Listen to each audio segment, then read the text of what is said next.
Assalamualaikum warahmatullahi wabarakatuh. Salam sejahtera bagi kita semua. Salam, Om Swastiastu, Namo Buddhaya, dan salam kebajikan.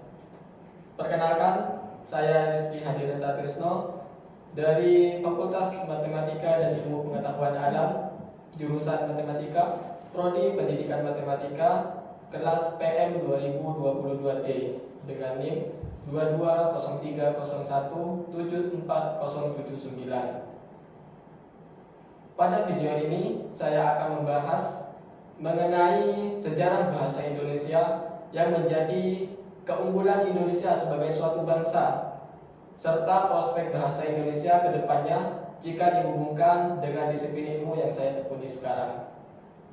Seperti yang kita ketahui bahwa bangsa Indonesia adalah bangsa yang majemuk, terdiri dari berbagai suku, agama, budaya, dan bahasa daerahnya masing-masing, sehingga perlulah untuk dikokohkan suatu bahasa persatuan.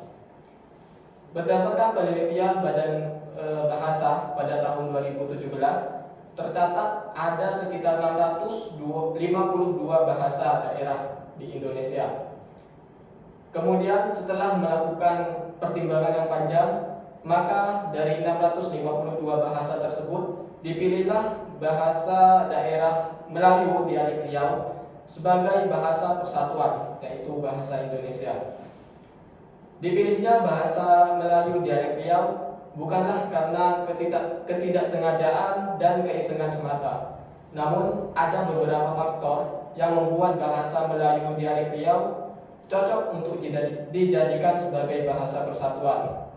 Faktor yang pertama, karena bahasa Melayu adalah bahasa lingua franca, yang berarti suatu bahasa yang telah menyebar secara luas di daerah Nusantara kita.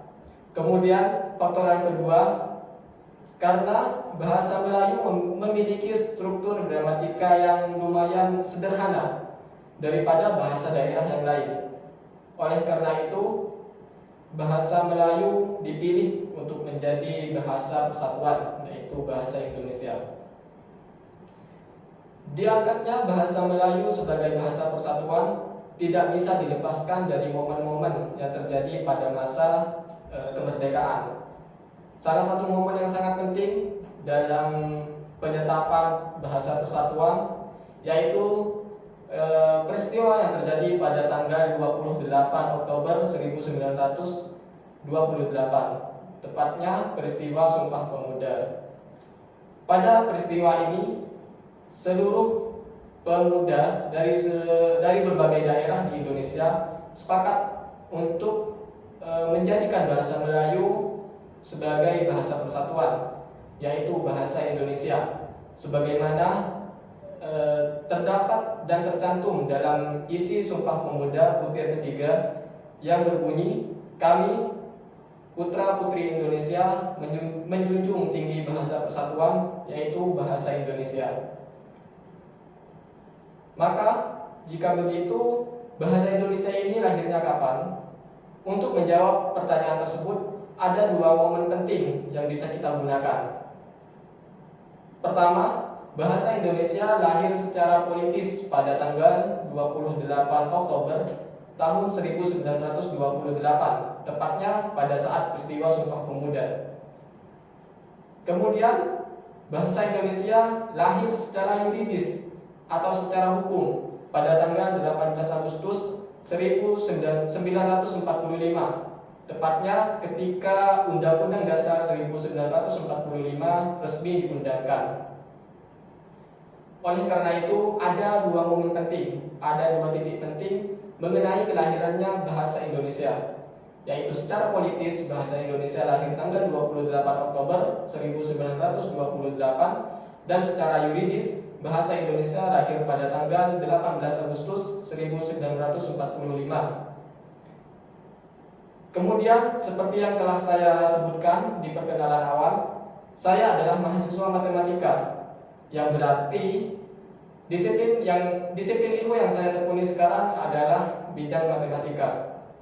Nah, apakah bahasa Indonesia ini memiliki prospek yang menjanjikan ke depannya di dalam bidang matematika? Jawabannya ya. Bahasa Indonesia memiliki prospek yang menjanjikan di dalam bidang matematika kedepannya.